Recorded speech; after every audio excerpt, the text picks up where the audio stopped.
Olá, bom dia, tudo bem? Esse é o Today, o nosso encontro diário de segunda a sexta-feira, às 7 horas da manhã. Estamos começando mais um Today, hoje é dia 18 de fevereiro de 2021, é uma quinta-feira, a semana está quase acabando, né? Uma semana que para nós aqui está bem corrida, nós estamos ainda na gravação, né, do Gastronomia Vital Detox, muita coisa, né, para ser gravado, tanto as receitas práticas, né, quanto o conteúdo teórico, né. Uma coisa que eu acho super importante é ter teoria dentro de um curso, mesmo que ele seja prático, né. Eu vejo como sendo algo extremamente importante porque isso gera um processo de conscientização na pessoa e gera as motivações corretas para elas fazerem um processo de detox. Sabe que tem muita gente que diz que quando você faz um detox, você está desintoxicando. Na verdade, não, você está detoxificando, né? O processo é eliminar, né, as toxinas, né? A palavra toxina ou desintoxicar, né? A palavra intoxicar, desculpa, quer dizer envenenar. Então veja, quando você está fazendo um detox, você está tirando venenos de dentro do seu organismo, super importante, né? E nós vamos ter aí 3 aulas gratuitas que vão ser no começo do mês de março, falando sobre o detox, e depois teremos, né, o lançamento do nosso novo gastronomia, o Gastronomia Vital Detox. Então, em março tem um lançamento novo, pessoal. Fiquem atentos, né? Deixa eu compartilhar algumas informações importantes com vocês, né? Nós estamos, infelizmente, com um número de 242 mil mortos, né, e quase 10 milhões de casos, né, de Covid no Brasil. 242 mil mortos. É um número muito expressivo, né? Um número bem elevado e um número que tem crescido, onde a gente tem ficado aí com uma média móvel de pelo menos 1.000 mortos ao dia no Brasil, né? Eu acho um número muito elevado.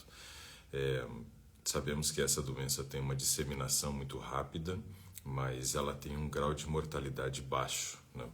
E muitas vezes as pessoas que acabam falecendo pelo Covid são pessoas que têm comorbidades ou são pessoas que estão num momento de imunidade muito baixa. Então eu só queria fazer alguns destaques importantes aqui.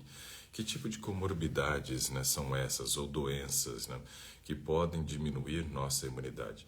Porque, veja, a questão da vacinação está complicado, né? Hoje nós temos várias capitais que estão parando a vacinação por falta de doses, né?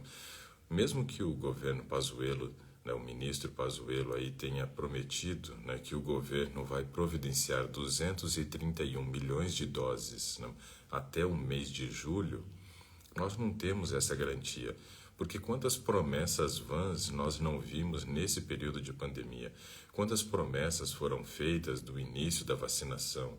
Quantas promessas não foram feitas de que nós teríamos, né, até o final do ano toda a população sendo vacinada? Ou seja, até agora tudo que foi planejado e prometido não foi cumprido. Então eu não acredito em 231 milhões de doses de vacina até o mês de julho.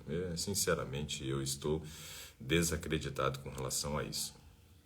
Então, o que nós precisamos fazer? O que nós precisamos fazer é investir na nossa imunidade. Porém, deixa eu destacar algumas coisas que eu considero importantes. Pessoas que têm problemas respiratórios, sabemos que todas elas fazem parte aí de um grupo de risco. Por quê? Corona afeta justamente a questão respiratória. Então, essas pessoas têm que ter um foco muito grande na melhora da sua imunidade. Isso é super importante. Eu, por exemplo, sou portador de problemas respiratórios, né? Tenho 2 que têm mais características alérgicas, que é a rinite e sinusite, mas eu tenho asma e bronquite. Ou seja, eu preciso cuidar muito bem da minha imunidade. Eu não posso ficar batendo de frente com esse vírus aí sem ter o devido preparo, né? Então, isso é super importante. Agora, vamos pensar uma coisa aqui.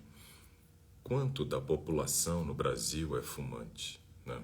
Boa parte aí da população tem esse péssimo hábito de fumar. Todas essas pessoas já fazem parte de um grupo de risco. Por quê? O seu pulmão é frágil, o seu pulmão tem comprometimentos. Então, não estou nem considerando aqui somente as pessoas que já têm doenças respiratórias, mas todas aquelas que têm problemas respiratórios devido a esse péssimo hábito de fumar. Pulmão mais frágil, um pulmão que talvez não resista à doença. Outro aspecto, precisamos considerar que quando falamos de doenças infecto-contagiosas, o nível de vitamina D ele é super importante para nós. Só que nós estamos vivendo, né, num país que tem uma abundância de sol, mais 70% da população. Antes do início da pandemia, segundo dados do IBGE, que é o Instituto Brasileiro de Geografia e Estatística, estavam com seu nível de vitamina D abaixo do recomendado. Então veja, 70% tem porta aberta para o desenvolvimento da doença. Uma pesquisa que foi realizada na França durante esse período de pandemia mostrou que pessoas que têm um nível de vitamina D normal, elas têm, olha, acredite, 4 vezes menos chance de desenvolver a doença. Então, uma atitude super importante. Enquanto você não é vacinado e fica imune, entre aspas, à doença, faça suas correções de vitamina D. Super importante, super importante. Porém, precisamos considerar aqui também aspectos emocionais. Sabemos que houve uma piora brutal na questão das emoções no período de pandemia, né? As pessoas estão vivendo um caos emocional, né, por conta de isolamento, onde elas deixaram de frequentar os locais que são costumeiramente frequentados, de conviver com as pessoas que elas conviviam, aonde não tiveram mais a possibilidade, muitas vezes, de ver parentes, né? Eu já fazia o quê? Eu acho que quase 2 anos que eu não vi o meu pai antes da pandemia. A gente programando para que ele viesse para cá, aí veio a pandemia, então eu já estou há quase 3 anos sem poder ver meu pai. Isso mexe com o emocional da gente. Ainda mais eu sabendo, né, as doenças que meu pai tem. Meu pai tem diabetes, é hipertenso. Então, assim, ele já faz parte de um grupo de risco, tem 70 anos. Então, assim, todas essas questões mexem muito com o nosso emocional. E isso tudo acaba piorando nossa imunidade. Então, veja como que nós estamos realmente numa condição de fragilidade. Vamos avaliar outro aspecto agora. A questão do peso. Antes da pandemia, 60% da população estava acima do peso. Mais uma vez, dados do Instituto Brasileiro de Geografia e Estatística. Agora, no período da pandemia, com todas essas facilidades que as pessoas encontraram, né, de poder comer os besteróis, né, que elas têm o costume de comer, sem precisar sair de casa por conta de todos esses aplicativos que fazem entrega, né? Comendo tarde da noite, alimentos super concentrados em calorias, o que vocês acham que aconteceu com o peso? Que diminuiu? Obviamente que não, porque eles pararam de fazer exercícios físicos que faziam, muitos deles, e continuaram comendo as mesmas besteiras que comiam, tarde da noite. Isso favorece ganho de peso. Além do que, muitas pessoas que estão em home office, enquanto estavam realmente no trabalho, não tinham contato com o alimento. Agora você vai lá na tua cozinha, por exemplo, para pegar um copo de água, e ao entrar na cozinha, você se depara com um pão, se depara com uma fruta, se depara com, sei lá, qualquer outro tipo de alimento, um suco, e aí você acaba ingerindo calorias num horário que você costumeiramente não estaria comendo. Então, o que aconteceu é que muitas pessoas que antes tinham horários programados para fazer as suas refeições, mais ou menos de jejum, almoço e jantar, agora acabaram incluindo várias refeições ao longo do dia, estão beliscando durante o dia. Obviamente, isso aumenta o nível de insulina, e aumentar o nível de insulina favorece o ganho de peso. Então, nós estamos vendo um aumento progressivo de peso na sociedade também num período onde deveriam estar emagrecendo. Mais outro aspecto. Sedentarismo. Muita gente até frequentava a academia, mesmo que fosse na marra, mas quando veio o fechamento das academias, né, muita gente cancelou os seus planos, né, de fidelidade na academia. Não fizeram atividade porque as academias estavam fechadas, mas também não transferiram o hábito da prática da atividade física para o seu dia a dia, para fazer em casa. Sendo que nós temos inúmeros aplicativos e muitos profissionais que disponibilizaram conteúdo de muito valor na internet para que você pudesse estar fazendo sua atividade física em casa. Só que não tendo academia, veio as desculpas, a academia fechou. E ficou numa zona de conforto essas pessoas. Ao ficarem nessa zona de conforto, voltaram para o sedentarismo e isso contribui para mais uma vez prejudicar a nossa imunidade, favorece o ganho de peso, piora nossas emoções e ainda gera um outro problema, que é a questão da insônia. Um corpo que não cansa não é um corpo que precisa do sono. Ou seja, se nós não fazemos atividade física durante o dia, isso acaba interferindo no nosso padrão de sono. E ao interferir no padrão de sono, mais uma vez, nossa imunidade também é prejudicada. Então, se levarmos em consideração todos esses aspectos, nós pioramos muito do início da pandemia até agora com relação à nossa imunidade. Deveríamos ter tomado atitudes para sair da zona de conforto e realizar atividades diferentes para controlar esses problemas. Mas a grande parte da população tem sucumbido diante dessa nova realidade, desse novo normal. Isso tem comprometido a imunidade. Não temos data de quando seremos vacinados, falta muitas doses aí no mercado, né, de vacinação. As vacinas, elas evitam a morte, mas não que você desenvolva a doença. Ou seja, nós precisamos tomar atitudes. E a minha pergunta é, que tipo de atitude você tem tomado, né? Bom, se você tem feito tudo isso que eu falei, ou não tem feito, na verdade, essas questões inadequadas, né? Eu convido você, então, a fazer o seguinte, está vendo que tem um aviãozinho aí embaixo, né? Do lado direito, na parte inferior? Clique nesse aviãozinho e compartilhe esse vídeo, porque tem muita gente que precisa ouvir essas palavras que eu acabei de dizer. Tem muita gente que está numa condição de risco para essa doença, sem necessidade, onde a pessoa não deveria fazer parte do grupo de risco. E nós precisamos compartilhar esse tipo de informação, porque, infelizmente, 242 mil mortos não vai parar por aí, né? Vai continuar crescendo. E já se falam de uma terceira onda no Brasil, em virtude dessa cepa que surgiu no Amazonas e que tem se alastrado rapidamente por todo o Brasil. Por exemplo, no Reino Unido, nós percebemos que a cepa que foi desenvolvida por lá, ou que chegou da África e sofreu as suas pequenas modificações no Reino Unido, ela tem sido responsável por essa segunda onda que provocou um lockdown no Reino Unido mais uma vez. E a maioria dos novos casos é de responsabilidade dessa nova cepa. No Brasil, nós temos a maioria dos novos casos ainda não sendo de responsabilidade dessa nova cepa. Porém, se os casos começarem agora a disseminar e tiver uma relação com essa nova cepa, não será uma segunda onda, mas sim uma terceira onda que nós vamos vivenciar dessa doença. Então, aparentemente, estamos longe do controle dessa doença. E aí eu te convido a sair da zona de conforto e fazer algo diferente, para que realmente você tenha a possibilidade de passar por essa situação em melhores condições. Bom, deixa eu cumprimentar as pessoas que estão aqui comigo, verificar se alguém convidou para que a gente pudesse fazer nosso bate-papo de hoje.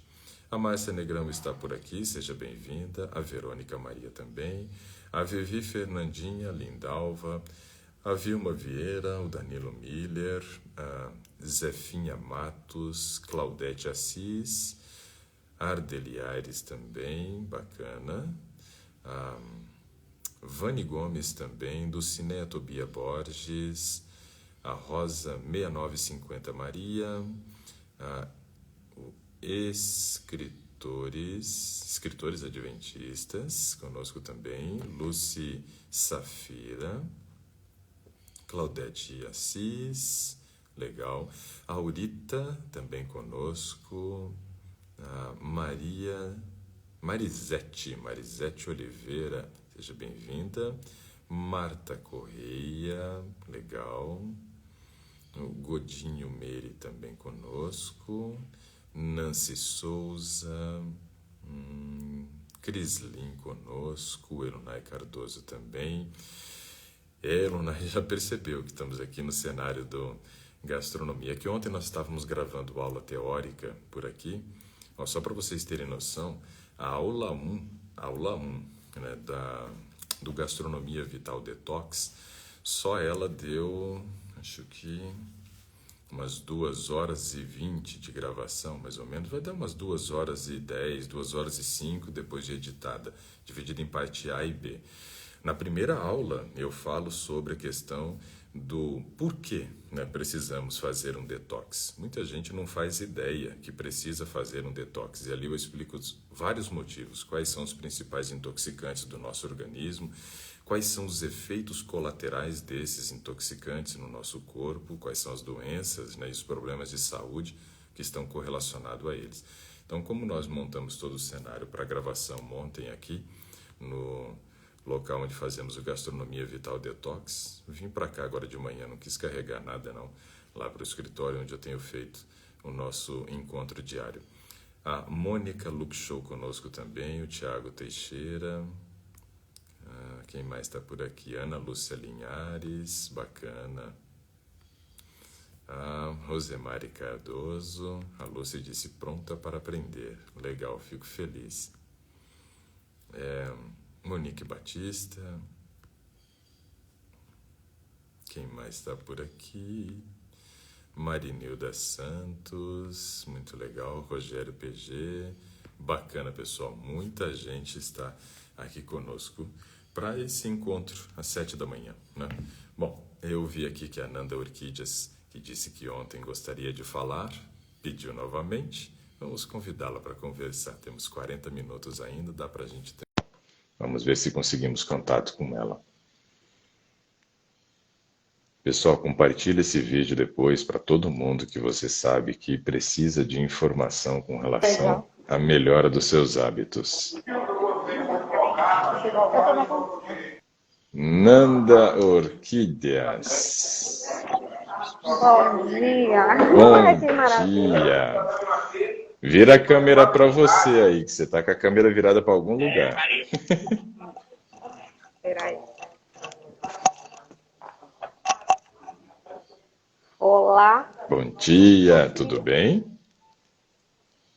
Tudo bem. Tá dando para ver? Não, eu acho que você tem que clicar aí para poder girar a câmera para você. Eu acho que ela está girada, não sei se é parede, não sei o que é isso. Agora foi. Agora sim. Bom dia. Bom dia, bom dia. Tudo bem? Deus abençoe a todos. Amém. Onde que você está que está cheio de gente? Que aglomeração é essa aí? Eu já entrei numa sala aqui, que eu estou no trabalho. Não vai gerar demissão, não? Minha mãe. Não. Então tá bom, vamos lá. Já não basta que reduzir o meu salário, pelo amor de Deus. Nossa, meu Deus, tá fácil não. Essa pandemia tá terrível. Pois é, não está fácil, né? Como isso mexeu com o padrão, né, do mundo como um todo, né? Não foi só questões de saúde, de hábitos, né? Na verdade, nós tivemos aí várias alterações. E essa parte econômica foi terrível, como isso foi afetado. Algumas pessoas realmente ganharam mais dinheiro, né? Por exemplo, quem era produtor de luva de procedimento, quem era produtor de máscara, de álcool em gel, esses daí então racharam de ganhar dinheiro, mas em compensação a maioria dos setores foi muito afetado, né, por essa pandemia. Mas vamos lá. Eu estou com o resultado de minha mãe, ela tem 67 anos, né? 67. Por conta da pandemia, ela fazia musculação, parou, e não pretende voltar enquanto estiver assim. Pois é. Ela já passou pela vacinação ou ainda não? Não. Nem sonha. Nem sonha. 67 anos. Tá longe ainda a vez dela? Aí tá difícil, tá muito longe. Pois bem, ela é diabética. O hemograma dela, a hemácia deu 4,75. Tá normal. Hemoglobina 14,3. Bom também. Hematócrito 40,8. Ok. Globular médio 85,9. Certo. Boa. E hemoglobular médio 30,1. CH, né? Globular médio 35. RDW 12,1. Ok. Anemia ela não tem, então passou bem no primeiro exame aí. Leucograma Aí tem linfócitos 46. Certo. E linfócito atípico, não deu nada. Monocitos 5. Leucócito tem? Leucócito? É. Não, tem não. Não. Não. Geralmente é o primeiro que aparece, mas cada laboratório tem uma ordem, né? Fazer aqui é tudo diferente. Beleza. Contagem de plaquetas 288. Nessa parte tanto do sistema imunológico, que é avaliado pelos glóbulos brancos, quanto plaquetas e hemograma, aparentemente tudo normal, sem problema nenhum. MPV 9,8. Ok, tranquilo. Você passou nessa parte. Ótimo. Vamos para o próximo. Graças a Deus. Hemoglobina glicada 6. Aí, no caso, ela já é diabética há quanto tempo? Tem uns 10 anos. 10 anos. Então, a gente espera, por exemplo, que um paciente que já é diabético, né, tenha o valor acima de 5,7 quando se faz uma hemoglobina glicada, porque é um indicativo de diabetes.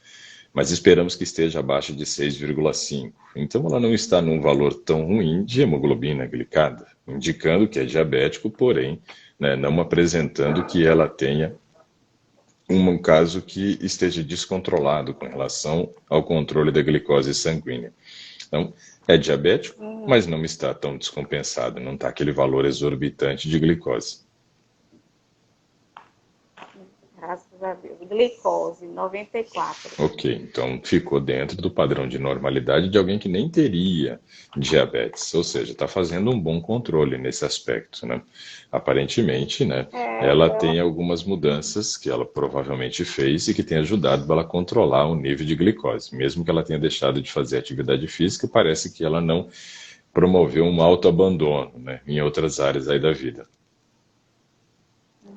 Colesterol total 199,6. A Andrea já diz assim, que o pai dela já está com hemoglobina glicada em 7,2. Então você percebe como que é a questão da diferença, né, do controle e do não controle. Tá, o colesterol de novo. Colesterol total 199,6. Estava ao lado da cama, né? Colesterol total 99,6. Tá no limite, hein? E aquele limite mentiroso, né? Porque assim, se a gente pega 199,6, ou seja, 200, na hora que você dividir as frações, dificilmente você vai conseguir ter um nível ideal para cada uma das frações. É bem provável que o HDL pode até ficar dentro do nível de normalidade, mas o LDL vai estar acima de 100, que é um risco mais elevado para a formação de placas de ateroma. Está acima de 100 mesmo. Pois é. Então, porque o HDL está 54. Pois é, não adianta a gente ficar buscando um nível de normalidade, né, para o LDL com um nível de colesterol total próximo de 200. Então, essa questão de colocar um nível de colesterol total aceitável até 200, isso para mim é balela, isso daí é história para boi dormir, é uma historinha que inventaram para muita gente ficar tranquilo com o nível do seu colesterol, sendo que ele tem problema sim e que tem que ser, né, considerado um grupo de risco para esse colesterol, LDL, e deve promover mudanças. A grande questão é que raros casos você vai encontrar alguém com um nível de colesterol LDL, né, abaixo de 100, no caso de você estar próximo de 200. Só para uma pessoa que de repente esteja com o seu colesterol HDL em 75, 80, porque faz muita atividade física. Então, o normal é a gente encontrar um LDL abaixo de 100 para quem está com um nível de colesterol abaixo de 150. Mas para quem que a gente encontra esse nível de 150? Para quem é vegetariano. Pessoas que não são vegetarianas, dificilmente você consegue esse nível de colesterol. Então, a ciência começa a fazer algumas adequações que não cabe, né? Colocou a 200 como normal. Aí o cara olha para lá e fala, tá bom meu colesterol. Quando você vai ver as frações, está um caos. Então, é uma verdadeira sabotagem, né? É uma mentira que inventaram aí simplesmente para mascarar o problema do colesterol. Muita gente que tem um problema fica mais tranquilo porque o dela, mas meu total está dentro do normal. Vai olhar as frações, tudo desequilibrado. Como como a saúde não dá lucro, então é uma cadeia de sabotagem mesmo, né? Sim. Para você ficar sério nas informações E corretas. fizeram, assim, alterações não só no colesterol, Nanda, eles fizeram alterações em várias questões. Por exemplo, ó, o nível de glicemia antes era 60/90. Aí eles passaram para 70/100.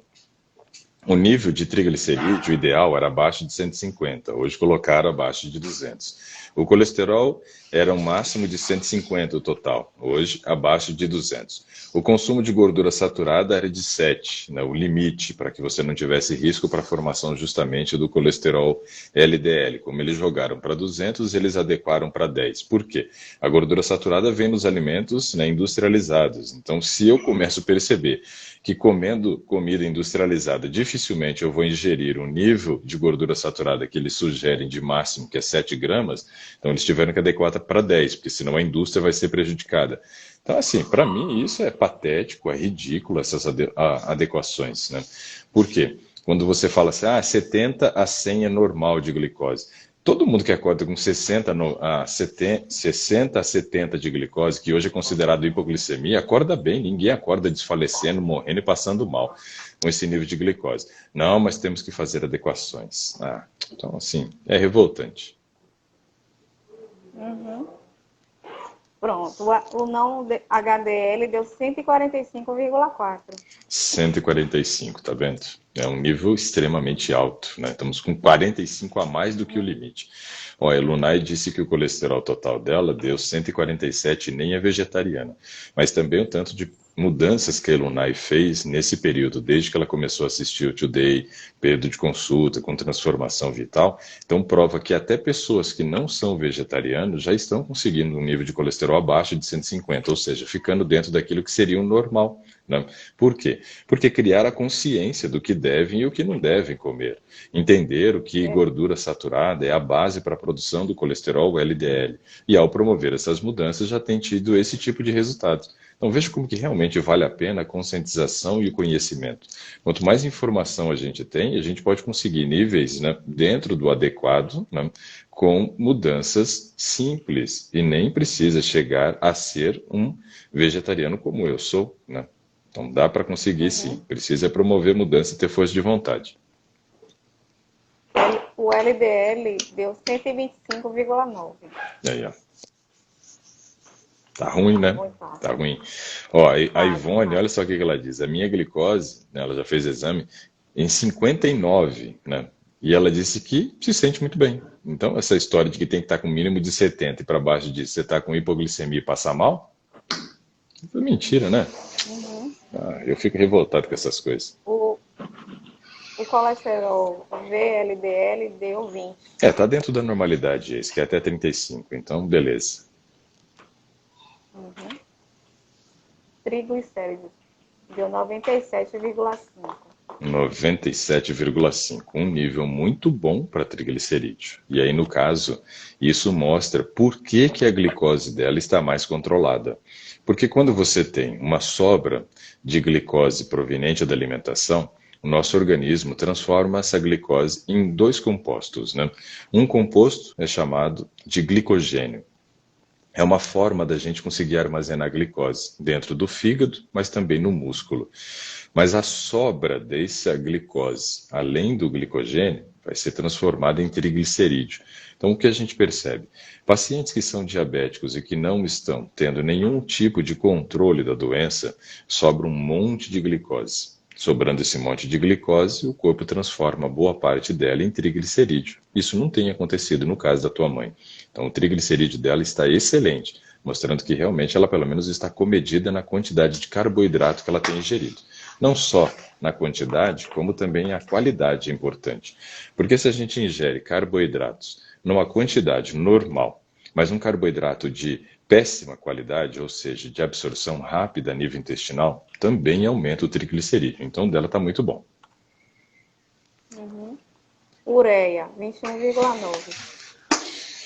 Ureia 21,9, né? Isso tem relação com a parte de consumo de proteína. Está dentro do nível de normalidade.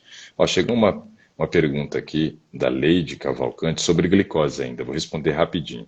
Ela diz que a glicose dela está em 82, né? Ela é gestante, disse que o médico disse que está ótima, né? E pergunta o que eu acho. Eu também acho que está ótima.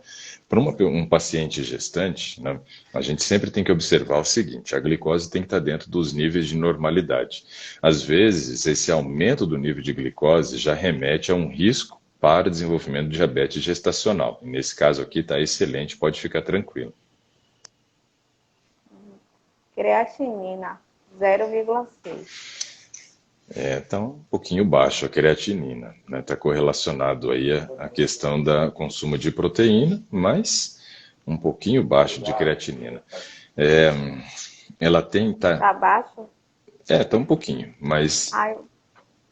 O que faz para poder Não precisa aumentar. Eu só quero entender o seguinte: 10 anos diabética, agora num nível até de controle do diabetes, né, onde deu, né, um valor bem satisfatório para quem é diabético.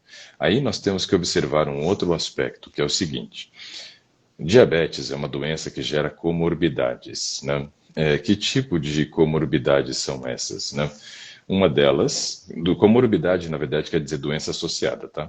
Então, uma dessas comorbidades é a insuficiência renal, né, onde o rim não trabalha direito, Como o nível de creatinina dela está um pouquinho baixo, é sempre interessante a gente ficar observando a questão da função renal, Nanda, porque a gente tem que verificar se os rins estão funcionando bem. Tem um exame que chama-se taxa de filtração glomerular. Então, diabéticos sempre têm que fazer esse exame. Não sei se nós vamos encontrar esse exame aí pela frente na lista. Taxa de filtração o quê? Glomerular. Glomerular. É porque nós temos uma região dentro dos rins que é chamada de glomérulo. E é justamente essa região onde ocorre o processo da filtração.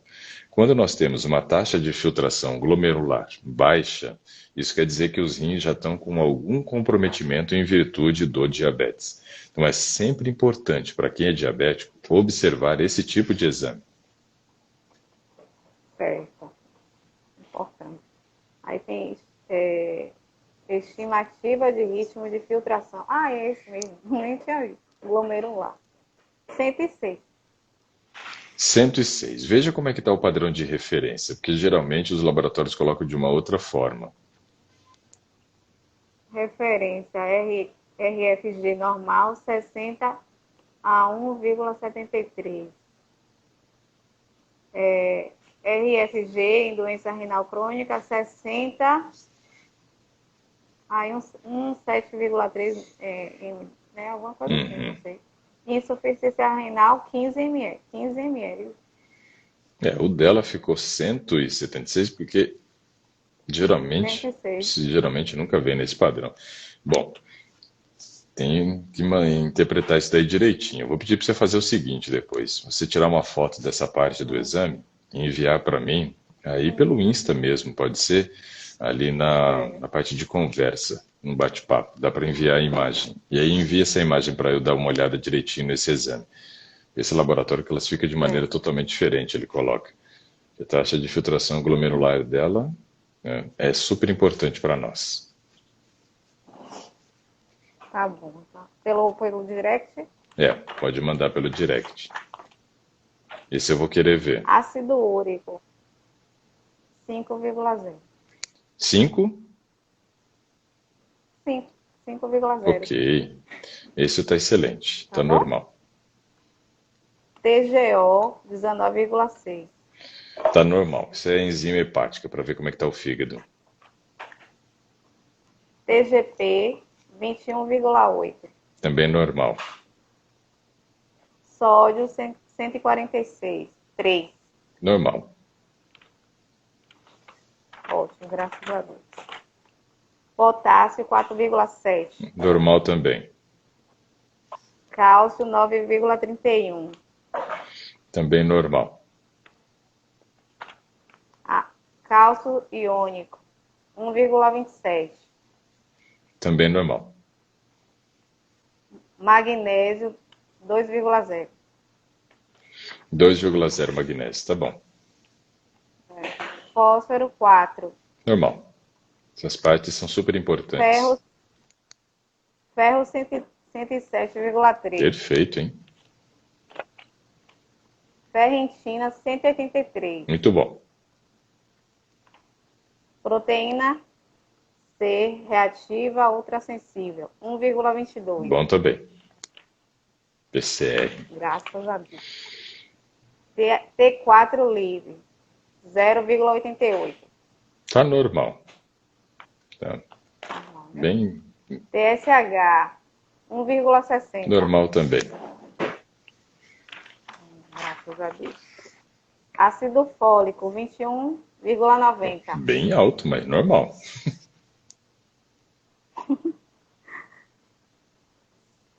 Antígeno Embrionogênio.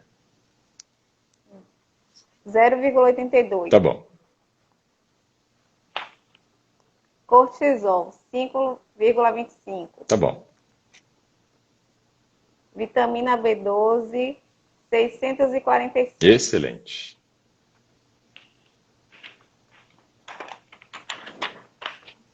A vitamina D 22,60. Tá baixinho. Tá ruim.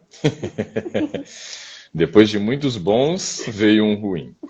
E aí a gente tem que avaliar que precisa suplementar, né? Por quê? Vitamina D é super importante para controle do diabetes também. A dosagem para ela tem que ser uma dose de 7.000 I diária por um período de 90 dias, junto à refeição da manhã ou do almoço. E ela que tem osteoponia, precisa... Precisa, com osteopenia precisa. Então veja só que interessante, o cálcio dela é normal na corrente sanguínea, mas a vitamina D é baixa. Então o cálcio até tem conseguido entrar. Só que se a vitamina D estiver baixo, esse cálcio que está no sangue, ele não acaba sendo direcionado para a região correta. Ele não vai para a formação de massa óssea. Então, para sua mãe é super importante a questão da prática da atividade física, né? Ela vinha fazendo musculação, como você disse, e isso é excelente para quem tem osteopenia. Com um nível de cálcio normal e uma vitamina D normal, ela pelo menos freia a doença, né, da osteopenia e pode começar a passar pela reversão da doença. Mas agora ela precisa fazer atividade física e corrigir a vitamina D, né? Transferrina total, 243. Tá normal. A parte de hemograma dela deu normal lá e depois deu para entender por quê, né? Ferritina excelente, ferro sérico excelente, ácido fólico excelente, então tudo normal essa parte aí. Problema de anemia ela não vai ter, não. Graças a Deus.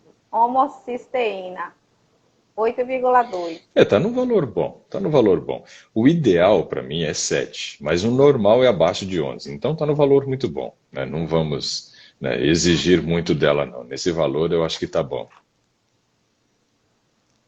Ácido metilmalônico 0,09. Esse não tem nem como não dar normal, né? Com o nível de vitamina B12 que ela tem, e esse ácido metilmalônico está justamente correlacionado à questão, né, do nível de vitamina B12, para a gente saber que tem muita gente que tem vitamina B12 baixo e tem uma relação com parte de absorção intestinal, tudo, mas está tudo normal essa parte aí. Só não saiu o resultado do zinco.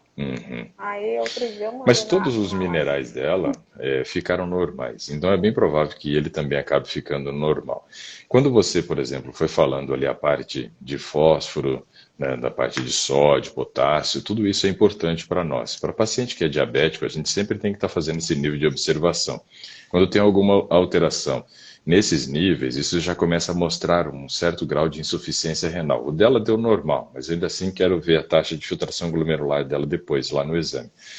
Ó, a Viviane de Araújo disse assim, ó, minha mãe deu nesse instante a glicose de jejum dela em 119. Ela acabou de ser atendida por um médico, né?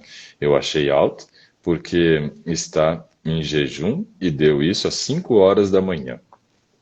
Então, esse nível de glicose, ele é um nível de glicose de pré-diabético. Se ela não for diabética, né, o nível está num pré-diabetes. Então, é importante fazer o acompanhamento aí nesse aspecto, né? Bom, acabou os exames da sua mãe, né? Vamos falar... Uma dúvida. Sim. A ferritina teve um período que deu muito alto. Qual o risco de uma ferritina estar alta? Ao médico, porque minha mãe tinha mania de comer, almoçar e depois ela ficou uma laranja. Sim. E aí ela achou que foi devido a isso. Então ela estava com a ferritina super elevada. Mas a sua mãe, ela costuma comer carne vermelha? Costuma. Sim. A carne vermelha, mesmo que você não consuma, por exemplo, a vitamina C junto da refeição, o ferro vai ser absorvido.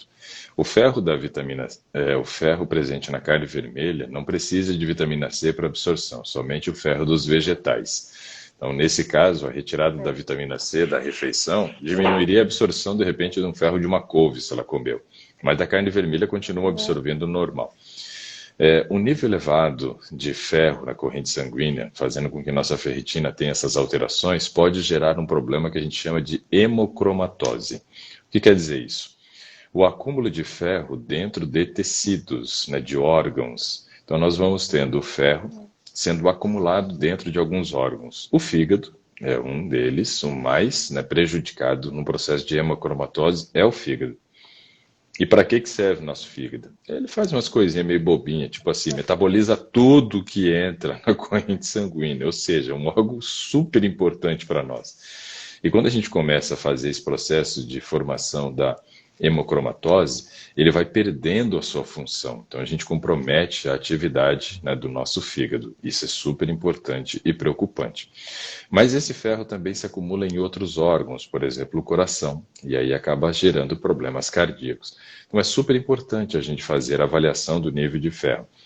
Infelizmente, né, é mais comum nós encontrarmos as pessoas com um nível de ferro mais baixo do que mais alto. E eu digo infelizmente pelo seguinte, né? Tem muita pessoa sofrendo aí com um nível de ferritina baixo, principalmente mulheres, né? E isso gera anemia e um monte de outros problemas. No caso, para fazer a correção para quem está baixo, tem que fazer suplementação. E para quem está alto, tem que ter a observação, né, naquilo que tem consumido.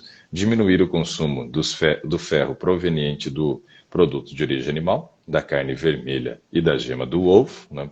E não associar a vitamina C quando fizer o consumo de alguma fonte de ferro vegetal, por exemplo, gergelim, girassol e os vegetais verdes escuros. Então é muito mais fácil fazer o controle para quem está com ferro mais elevado do que conseguir subir o ferro. E é óbvio que quando chega num nível mais alto, de sei lá, uns 500 aí de ferritina, já tem que partir muitas vezes uma sangria para o risco da hemocromatose. Outra dúvida, essas limpezas hepáticas que está tudo na moda, todo mundo fazendo, isso não prejudica o organismo da gente, não? Porque assim, você fala muito sobre os lactobacilos, e aí agora eu comecei até a cuidar com minhas bactérias nocivas, né? Cuida dela. Quando eu vejo todo mundo querendo fazer essa limpeza, eu disse, meu Deus, e tem gente que todo mês faz essa limpeza. Aí eu perguntei uma amiga, você tá repondo dos seus lactobacilos? Ela disse, para que serve isso? Eu disse, se sua nutricionista passou isso, ela também tem que explicar a você que você precisa ter essas bactérias. Pois é, eu fico assim bem preocupado com o que as pessoas têm feito, Nanda, porque assim, nossa limpeza hepática, ela não acontece fazendo esse processo aí de uma semana, tomando, né, o suco de maçã ou usando ácido málico e depois no último dia fazendo uso de um sal amargo associado com o consumo de suco de laranja e azeite de oliva. Você não vai fazer uma limpeza do seu fígado. A limpeza do fígado, ela acontece num processo de detox muito bem elaborado. E o mais importante não é você fazer uma limpeza do fígado, é você parar de sujar o fígado, né? Então, assim, não adianta a pessoa faz uma limpeza agora, mas continua com o mesmo padrão de alimentação ruim, não adianta nada. Tem uma pesquisa que foi publicada num grande caderno de nutrição da Inglaterra, né? E não é qualquer caderno, não, é um grande caderno mesmo, né? É o Jornal de Nutrição, né, britânico, né? Então, assim, super conceituado, mostrando que esse tipo de limpeza hepática, na verdade, não está tirando sujeira de dentro do seu fígado. E ele faz com que a formação aquelas pedrinhas, ou, né, que eles falam ali que são os cálculos, né, que saem de dentro do fígado, dizem que aquilo é uma reação que vai acontecendo entre o ácido cítrico e também o azeite. Eu ainda considero que junto com esse ácido cítrico e azeite precisa de mais uma coisa. Os fecalomas, que são as pedras de fezes que são acumuladas dentro do nosso intestino. Pelo seguinte, se a gente for observar, muitas pessoas sofreram de constipação durante boa parte da sua vida, com um trânsito intestinal inadequado. São raras as pessoas que vão ao banheiro o número de vezes que comem. Então, uma pessoa que come 3 vezes ao dia, o ideal seria que ela fosse 3 vezes ao dia ao banheiro. E não é isso que a gente acaba percebendo, né? Então, como o intestino fica moroso, fica lento, isso vai formando as placas, né, de fezes que vão se aderindo à mucosa do intestino. Essas placas de fezes são chamadas de fecalomas. E daí, quando a pessoa começa esse processo, ela acaba fazendo uma limpeza mais intestinal do que uma limpeza hepática, né? Porque ela começa a retirar esse tipo de fezes, de placas, né? De fezes que vão se formando dentro do intestino. Por isso que conforme ela vai fazendo, vai diminuindo também o número de cálculos, entre aspas, né? Que saem durante o processo da detoxificação hepática. A pessoa está falando assim, está saindo de dentro do fígado. Poxa, se a gente começar a estudar um pouquinho da anatomia, né, a gente vai acabar percebendo que é um negócio assim bem inviável, né? A gente pensar que isso está saindo de dentro, né, do nosso fígado. Por quê, né? Porque se a gente for observar o tamanho do canalículo, né, do nosso ducto hepático, que sai de dentro do fígado, né, e se liga com o ducto que vem também do pâncreas para poder colocar tanto a bile quanto as enzimas pancreáticas no nosso intestino, a gente acaba percebendo que isso é muito pequeno, é muito fino para que a gente tenha condições de fazer, né, a saída de pedras grandes. Tem umas que tem 3, 4 centímetros, né? Então, assim, é um negócio meio complicado. Então, seria essa figura aqui, ó. Olha só, vamos olhar para essa figura. Isso aqui é anatomia, tá? Então, o que que a gente tem aqui, ó? Nós temos o fígado ali em cima e embaixo nós temos o nosso pâncreas, né? Aí você percebe escrito ali, por exemplo, ó, colédoco, né? Então, você vai ter uma união, né, do ducto que vem do fígado e vai ter uma união do ducto que vem do pâncreas.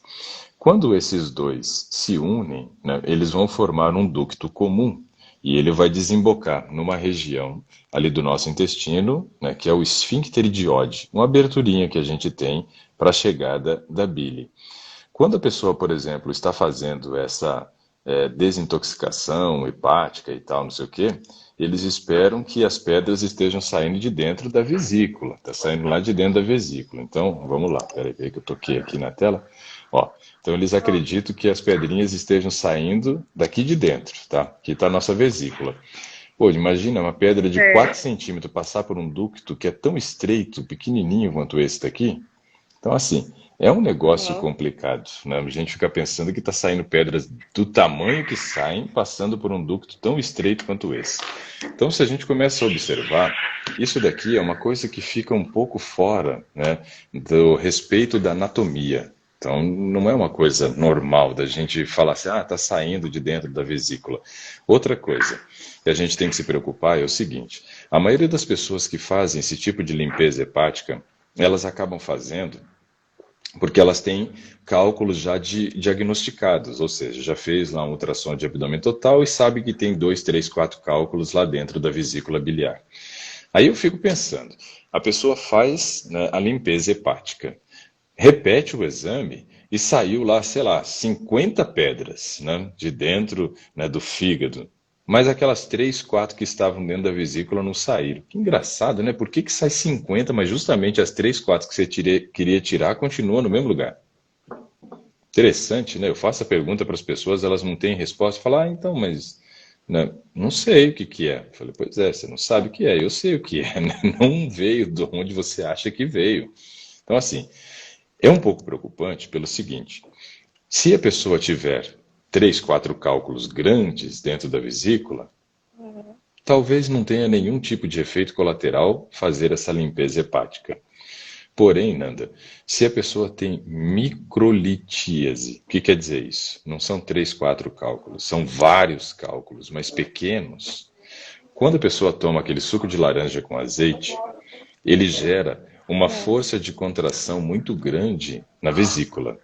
Essa força de contração muito grande na vesícula pode expelir um desses pequenos cálculos. Pequenos Nossa, cálculos. que jeito. Então, veja como que é um pouco contraditório. Sai cálculo de 3, 4 centímetros lá de dentro do fígado, mas um pequeno cálculo migra e para. Por que que os grandes saem e os pequenos correm risco de parar? Porque não saiu grande de lá, né? Não tem como sair um cálculo grande de dentro da nossa vesícula, porque são as microlitíases que podem parar no meio do caminho, porque elas conseguem entrar no ducto. Um grande nem entraria no ducto. Aí a pessoa fala, mas eu uso ácido málico, né? E o ácido málico ele promove a dilatação dos ductos. Pô, mas tem que ser uma bela de uma dilatação, né? Para você pegar uma pedrinha que era pequenininha e parava, e agora você fazer passar um catatal desse tamanho, são as coisas um pouco incoerentes. E o que é a minha preocupação? Quem tem microlitíase e vai fazer um negócio desse, se um desses pequenos cálculos saírem e parar no meio do caminho, a pessoa pode ter uma pancreatite. E se tiver uma pancreatite e não for diagnosticado, em 24 horas morre. Então, assim, eu não acho interessante esse tipo de limpeza, né? Eu já refleti muito sobre isso, me fizeram muitas perguntas sobre isso. Eu disse, eu estou tentando ainda estudar e chegar a uma conclusão. Esse artigo que foi publicado na Inglaterra, né, no Jornal Britânico de Nutrição, me trouxe uma luz a mais, né, para tomar a decisão de dizer que eu não apoio e não recomendo, né, fazer esse tipo de limpeza. O detox que a gente faz, né, esses detox, eles ajudam realmente na limpeza, mas eles não ajudam na limpeza forçando sair uma coisa que não está dentro do fígado. A gordura do nosso fígado, ela vai se acumulando e ela não se acumula na forma de cálculos. Se você faz um ultrassom de abdômen total, não vai aparecer nenhum daqueles 50 cálculos que saíram depois da limpeza. Então, aquilo não vem do fígado, mas pode gerar a morte, né, para algumas pessoas aí, se ela tiver já um diagnóstico, né, de microlitíase, pequenas pedrinhas dentro da vesícula. Então tem que tomar cuidado com esse tipo de coisa, né? Tem muito desejo de que funcione, mas não tem, né, nenhuma explicação, né, por que que saem os Não cálculos tenho que interesse você não nenhum de tinha. fazer. Pois é, e não tem nenhuma explicação. Por que que saem cálculos que não apareciam no seu ultrassom, mas os que apareciam continuam no mesmo lugar? Porque não vem dali. Não vem dali. Então, assim, é algo que me preocupa, né? Então, assim, pessoal, não existe mandinga assim não, viu? Cuidado, né? A gente tem que tomar cuidado com essas práticas porque elas são perigosas e pode gerar risco até de morte, né? Então é complicado a questão. É isso aí com relação à limpeza hepática, né? Não posso apoiar algo que anatomicamente é contraditório, né? Aquilo que a anatomia fala. Não tem como passar. O ducto é muito pequeno para passar cálculos desse tamanho. A minha sogra, E o ano perigo passado, também é a retrasado. imunidade, né? Então, porque você vai gerar diarreia, aí você vai ter perda de todos os seus lactobacilos, não vai fazer uma reposição, no outro mês você nem constituiu sua microbiota, faz de novo. Então, assim, essa poderia ser uma das coisas que a gente colocaria também, que baixa a nossa imunidade, né? Então, acontece isso. E eu já vi várias pessoas, Nando, que fazem isso e pouco tempo depois ficam gripadas, né? Ou seja, ficam susceptíveis ao vírus, porque a imunidade realmente foi comprometida. Assim, dá para ficar brincando com isso não, viu? Coisa séria. É verdade. É sério, e a gente tem que cuidar. Veio vários comentários aqui que eu acabei não lendo. O pessoal está perguntando como é que faz para participar. Conta para eles como é que faz para participar, Nanda. Tem que chegar cedo e fazer o quê? Tem que chegar cedo, assistir e insistir e ser persistente. Mas tem que escrever pelo menos eu quero, né? E chegar cedo, só Me isso. chama, me chama, me chama. E em setembro eu fui consultada, né, com meus exames. E eu estava sofrendo de insônia, mas graças a Deus, quando a 21 horas eu já estou morrendo de sono. Que bom, né? Isso muda a nossa vida. Quem dorme cedo acorda disposto, acorda bem-humorado, né? Acorda com possibilidades de produzir muito mais no dia do que quem dorme tarde, né? Então, assim, é super importante. Então, o pessoal está falando assim, ó, amanhã 7 em ponto e pedir logo. É o que a Zefinha Matos falou. É mais ou menos isso. A gente nunca estabelece aqui, né, um contato anterior com a pessoa para poder participar. Porque eu tento ser justo, eu não vou fazer aqui uma escala de participação no Today. Não, o Today, o propósito dele é justamente pegar uma pessoa que tem interesse, esteja ao vivo naquele momento e simplesmente escreve, eu quero, né? E assim a gente convida. Por exemplo, a Nanda ontem, ela escreveu eu quero, mas não foi a primeira pessoa a Foi. Só escrever que eu quero. já tinha outras Já tinha pessoas. Eu não tinha gente. nem visto. Pois é, tinha gente que tinha escrito. E eu, no começo, eu vou cumprimentando as pessoas e eu vou revelar um segredo. Eu já vou cumprimentando as pessoas procurando alguém que tenha pedido para participar. Então você vê que até eu achar alguém, eu vou cumprimentando, cumprimentando. E aí chega uma hora que eu vejo alguém, aí eu já paro de cumprimentar, porque eu tenho que deixar ali já no ponto da E agulha, eu digamos pensei que assim. eu nem ia ser chamada hoje, que minha internet travou 2 vezes. Eu disse, não acredito. Aí eu voltei, me chama, me chama. Mas você foi a primeira pessoa que escreveu. Depois de você teve mais gente. Por exemplo, a Rosa disse assim, ó, me chama amanhã. Então, chega cedo, Rosa, e só escreve assim, eu quero participar, né? Ou me chama, só isso. E eu vou chamar com o maior prazer, né? Vocês. Não é tão difícil assim, né? A tia Neves também disse assim, como faço para participar, doutor, ter exames? Me chama, por favor. Chama amanhã, mas tem que chegar cedo. Tenho certeza que pelo SUS é muito mais difícil. Boa, essa. É quase impossível. Essa foi boa, gostei. Pois é, o SUS está mais difícil, né? Aqui está mais fácil, né? A fila está menor. Pois é, Tem que levantar complicado. 3 horas da manhã para conseguir uma marcação. Pois é, falando nisso, a minha esposa saiu agora, foi levar minha sogra aí na emergência, não está bem não, vamos ver o que é depois, né? Amanhã eu conto para vocês. Nanda, desejo aí melhoras para sua mãe na questão do colesterol, né? Se a gente for avaliar o estado nutricional por completo da sua mãe, ela teria mais, né, parabéns do que puxões de orelha, né? Então hoje ela está melhor do que pior, né? Porém, a gente precisa observar essa questão do nível do colesterol dela, tá? Como ela ainda ingere produtos de origem animal, provavelmente sejam eles que mais contribuam para o aumento do colesterol. E como ela já teve ferritina alta, parece que ela gosta bastante aí da carne vermelha, né? E aí acaba sendo aí, né, essa questão provavelmente que gera alteração no colesterol dela, tá? Pede para ela dar uma diminuída nisso e lembra ela que a carne vermelha tem um tipo de ferro chamado de ferro M, que prejudica o trabalho, né, das células responsáveis pela produção de insulina. Ela está assustada depois do vídeo da Zefinha, né, que teve ela tomou um choque. Pois é. Às vezes é bom, porque a gente sai da zona de conforto. Mas, no geral, ela está melhor do que pior, né? Então, dê parabéns por aquilo que ela merece, né? E dê o puxão de orelha com relação ao nível de colesterol dela, tá? Mas não é difícil de mudar isso, não. Ela não está num nível crítico, assim, de colesterol. Está ruim, tem chance de formação de placa de ateroma, mas dá para resolver isso fácil, tá bom? Tá bom. Deus abençoe a todos. Deus continue te abençoando. Amém. Abençoando sua família. E que o Senhor continue sendo esse anjo. Amém. Orientador, cuidador. Viu? Eu fico feliz. Para mim é um prazer sempre estar aqui com vocês esse horário, né?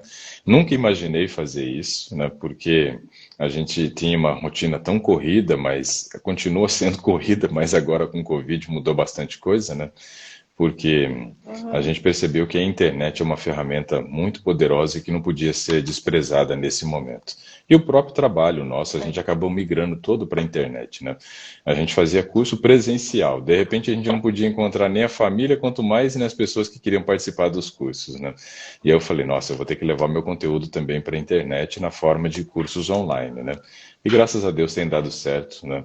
As pessoas têm aderido e têm tido resultados, que é o mais importante. O nosso desejo é ver pessoas transformadas, né? Pessoas que melhorem sua qualidade de vida e que não guarde, né, isso para ela como sendo um segredo, mas que compartilhe essas informações para outras pessoas também terem as suas vidas transformadas, possam ser beneficiados. A gente tem que montar uma corrente do bem, né?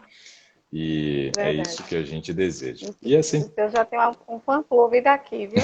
De São Estílio, da Bahia. Legal, fico feliz, fico feliz. Quem sabe um dia a gente vai poder estar presencialmente aí, né? Mas a gente agradece muito, né? Esse apoio. Pessoal, um ótimo dia para todos vocês. Nanda, um ótimo dia para você também.